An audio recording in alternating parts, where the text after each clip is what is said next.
name is Cortez Fabia. Welcome to Straight Outta Hell, presented to you by Next Day Theater. Now, before we get started on this magical journey known as comedy, I want to set the record straight. I am not Tommy Woods. Now, for those of you that still believe me, well, congratulations. You're probably homeschooled. My name is Cortez Fabia, 29 3/4 young. I'm a Capricorn. And, well, I'm here in DC Metro now, live in Arlington. Originally, I was born in Tampa. I'm an Army airline brat. I moved around the country every 2 to 3 years, almost like a PCS. So I guess that's why the personality I learned as a kid, especially when I was fat, you better be really funny or get ready to get your ass kicked. So I was a funny fat kid. I'm biracial. I'm like a unicorn. I'm black and Asian, okay? I have legit fears of things that can cause bodily harm or kill me. For starters, sickle cell, hypertension, diabetes, hanging out on the wrong side of Chinatown and getting caught up in an Asian turf war. I ran the map when I was bartending / cocktail serving at Bonchon Navy Yard. Delicious. Our chicken is like crack. Our t-shirts on the back say, "Are you addicted yet?" That's how they get you. That's the man right there. Delicious chicken. So anyway, what happens is Matt's there and I'm about to give him menus, and it's a new restaurant in this area, so people aren't familiar with this kind of Korean fried chicken. I mean, the real KFC, Korean fried chicken, oh, mama son, I'm saying, my son, Michael Jackson, something. But anywho, I run into Matt, and I was like, all right, guys, ladies and gentlemen, it's right before Nat's game. I was like, ladies and gentlemen, welcome to Bonchon Navy Yard. My name is Cortez. I'll be a server today. Would you guys like a spiel to figure out what we're about? And they're like, sure, we'll take a spiel. So I go, scene. And like immediately I'll start laughing. I go, guys, don't laugh. I went to Juilliard. I take my work and my craft very seriously. And then within 20 minutes of getting the meal, I'm checking on, do my 2-minute time check. And Matt goes, did you really go to Juilliard? And I look at him, I'm like, nah, man, I'm Filipino. I go to nursing school. And then he starts laughing. I was like, no, I'm being serious. I'm a nurse in training. So Matt goes like, I have a production coming up. I'm like, a little creepy. All right, cool, we got production. He goes, no, I really want you to somehow get my act. I'm thinking, do I have to be naked? And then like, so Matt sends me an email and it went to my junk box. And I didn't think he was serious. So 8 weeks later, I follow up on it, post breakup. I don't want to talk about that. So seriously, I don't want to talk about that. So what happens is I check my inbox. I was like, oh, this guy Matt Spangler, because I'm thinking Spangler, I'm thinking like, Ghostbusters. I'm like, this guy's for real? I was like, all right. So I followed the email like, hey Matt, so I'm a dickhead and thank you for the opportunity, blah, blah, blah. We exchanged a couple emails. I gave him an old link to my YouTube page. And then we met up in August after I finished my OB rotation. I had 1 month off from school. We met up in Arlington. I ran a couple jokes by him. I was speaking kind of fast because there's background noise. And then he goes, all right, you got some good stuff. And then Matt gave me an opportunity of a lifetime. He took a risk on me. And he goes, I want to be my opening act. Do some stand-up comedy for a sketch comedy group called Next Day Theater. I have a Halloween show called Straight Outta Hell. And I said, sir, zip it, lock it in your pocket. And the guy, thank you. And I'm still forever indebted to Matt because he took a chance on me.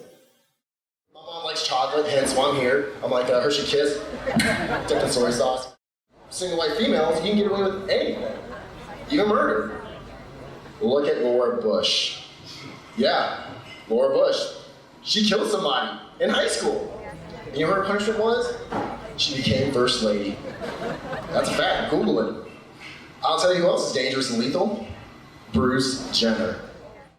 I give myself 3 years. I know it's gonna take hard work to get somewhere in life. It's gonna take hard work to get anywhere because it takes 1,000 hours to get good at your craft. I would like to be a cast member at SNL. My mom says this summer, Cortez, you gotta meet my friend.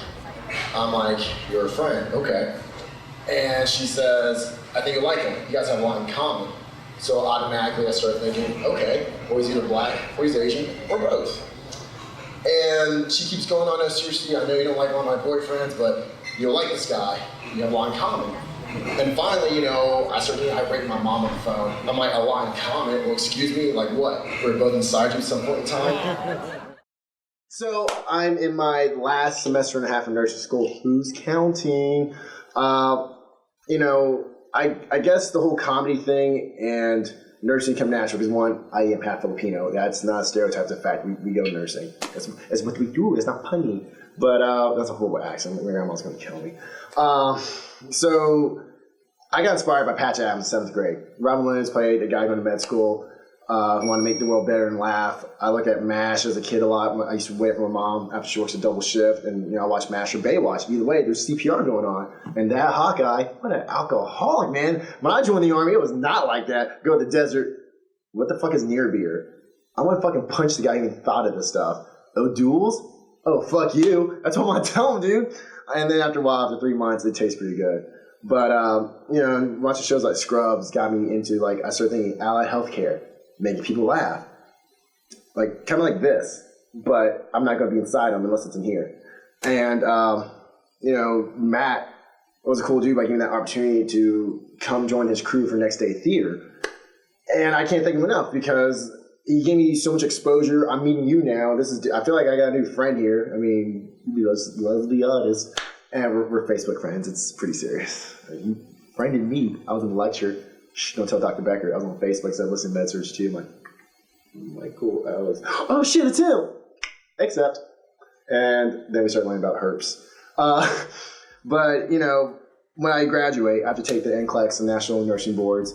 And yeah, I'm going to have to find a job because, it's what you do when you're an adult.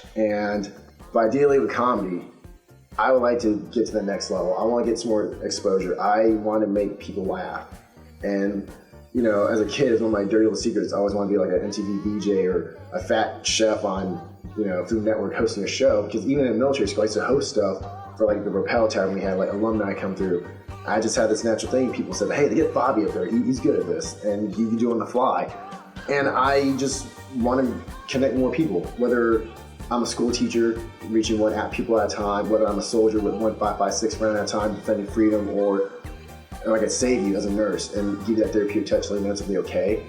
Or if I just make you laugh, make your day, man, and make you feel human at the end of the day, that's what I want. And if you get on TV, that's like David Lee Sarnoff. He's one of the three founding fathers of radio. His idea wasn't to go from point A to B. His idea was to go from point A to mass. And that's what I want to do, man. I just want to have an effect. Yeah, I told the nurse in the hospital, there's this thing on my face. It's infectious. It's got my smile. And I want to make people laugh, and I want to touch people like that. That's why. And she makes these odd noises, weird noises. Noises that a deaf person will make, almost animalistic. Kind of like a goose. So most of the times you get it going with your partner, oh yeah, right there, hit it, right there, don't stop, get it, that's the spot. And no matter like that reaction, but as I get going, it's frosting, cookies, and I'm like, I get going again, and all I hear is, and I'm moving it out. So I try not to hit her up anymore. I would like to be on Comedy Central first. If I get big enough one day, when I'm big enough, I want to have a half-hour special. I want to be the next Joe Coy. If you ask me about Joe Coy, I actually met him. He kind of made fun of me, and it sucks because we're both half Filipino. I was like, bro. And I want to get big enough one day to where I could open up with him, or I could tell a story, and we sit down on the couch like, hey, remember that time we met? You made fun of me? It was a dick move, but I love you because, with Pinoy. I mean, how many Filipino comedians are there? There's a lot, kind of like Rex and Avaret. But, I just want to be the next big deal. I want to put minorities in the sense I'm Blasian. We don't really exist. We're like unicorns. It's like, black Asians? Yes, I'm real. I'm like Lucky Charms, all right? I'm that little marshmallow there, the one you save for last because you don't think you're ever going to get it again. Yeah, that's what I want to do, man.